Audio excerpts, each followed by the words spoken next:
तो काफ़ी सारे बच्चों की क्वेरी है सेल डिवीज़न। सेल डिवीज़न आपके लिए कोई नई चीज़ नहीं है। आपने क्लास 8 में देखा था कि जो अमीबा होता है जब वो काफ़ी बड़ा हो जाता है तो वो बाइनरी फिशन करता है। बाइनरी फिशन मतलब वो एक अमीबा से दो में टूट जाता है।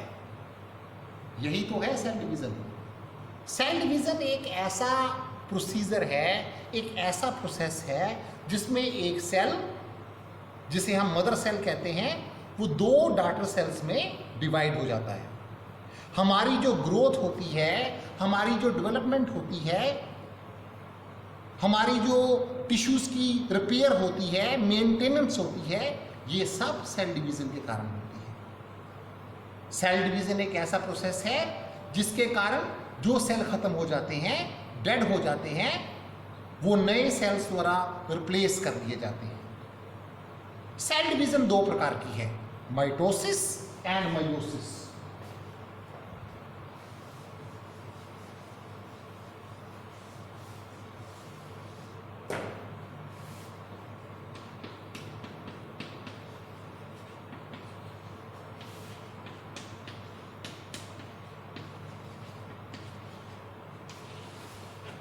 Mitosis is called occupational division.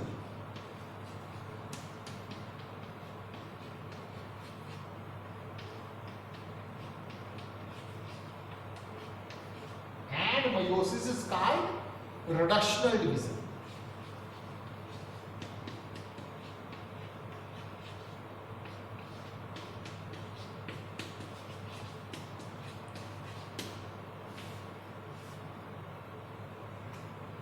आप सब बच्चों को पता है हमारे सेलों के जो न्यूक्लियस होते हैं उनमें क्रोमोसोम्स होते हैं।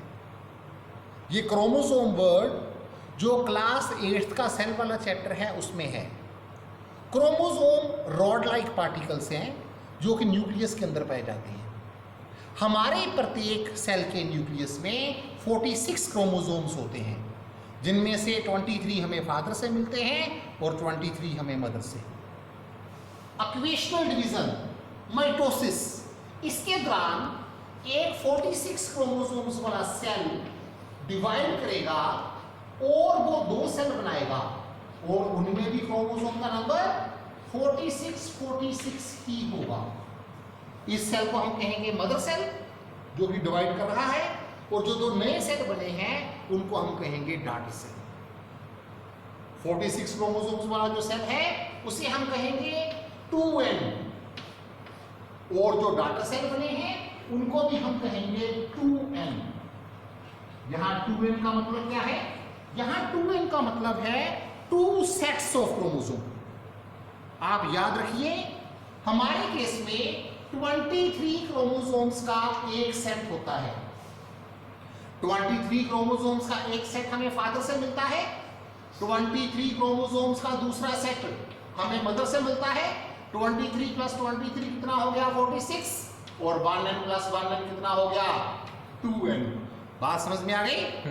ये वो डिवीजन है जिसके कारण हमारी मल्टीप्लिकेशन होती है, जिसके कारण हमारी ग्रोथ होती है, जिसके कारण हमारी डेवलपमेंट होती है, जिसके कारण हमारे जो टिश्यू डीजनरेट करते हैं, डेड होते हैं, उनकी रिपेयर भी होती है।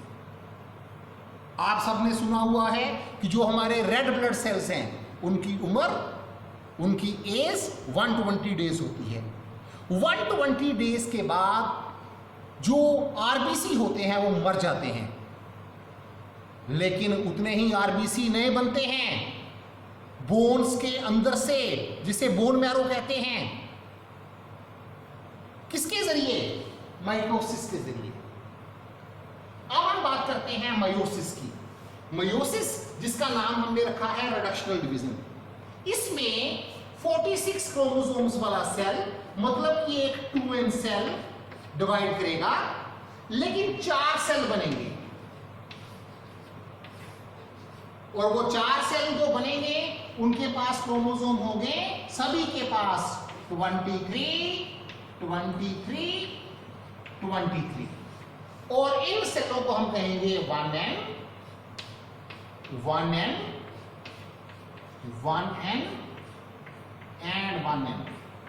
मतलब जो मदर सेल था उसके पास 46 क्रोमोसोम थे, वो 2n था। 23 क्रोमोसोम के 2 सेट थे उसके पास, लेकिन जो डाटर सेल बने हैं वो 23 क्रोमोसोम्स वाले हैं। उनके पास एक सेट है क्रोमोसोम्स का, इसलिए वो क्या है 1n 1n 1n। अब मैं आपको बताना चाहता हूं कि और अब आपको समझ में आ गया इसे इक्वेशनल डिवीजन क्यों कहते हैं और इसे रिडक्शनल डिवीजन क्यों कहते हैं। इक्वेशनल का मतलब इक्वल, बराबर बराबर। मदर सेल के पास 46 क्रोमोसोम तो डाटर सेल्स के पास भी 46 क्रोमोसोम, लेकिन इसे हम कहते हैं रिडक्शनल डिवीजन। रिडक्शनल मतलब टू रिड्यूस, कम कर देना। मदर सेल के पास थे 46 क्रोमोसोम, लेकिन डाटर सेल्स के पास हैं 23 क्रोमोसोम। अब हम जानना चाहते हैं कि ये जो मयोसिस है, ये जो रिडक्शनल डिवीजन है, ये हमारी बॉडी में क्यों होती है, कब होती है। आपने क्लास 8 में पढ़ा था कि जो मेल गमीट होता है उसे स्पर्म कहते हैं, और जो फीमेल गमीट होता है उसे एग कहते हैं, ओवम कहते हैं। हमारी बॉडी में ये जो मेल गमीट होते हैं स्पर्म, और जो फीमेल गमीट होते हैं एग, ये मयोसिस से बनते हैं, ताकि इनके पास क्रोमोसोम का नंबर हो 1n 1n। और जब फर्टिलाइजेशन होती है, आपने फर्टिलाइजेशन भी क्लास 8 में पढ़ा हुआ है, और जब फर्टिलाइजेशन होती है तो क्या बनता है, सही बोले आप, जाइगोट बनता है।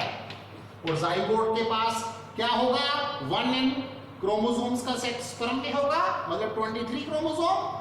1n क्रोमोसोम का सेट एग में होगा, मतलब 23 क्रोमोसोम। 1n + 1n 23 + 23 बन गए 46, और जाइगोट हो गया 2n। जब जाइगोट बन जाता है मेल और फीमेल के बीच के आपस में फ्यूज करने के बाद, उसके बाद जाइगोट जितनी भी डिवीजन हमारी बॉडी में करता है वो सारी की सारी माइटोसिस होती है। क्या होती है, माइटोसिस। माइटोसिस सिर्फ तब होती है जब गमीट्स बनते हैं, मेल के केस में स्पर्म और फीमेल के केस में एग।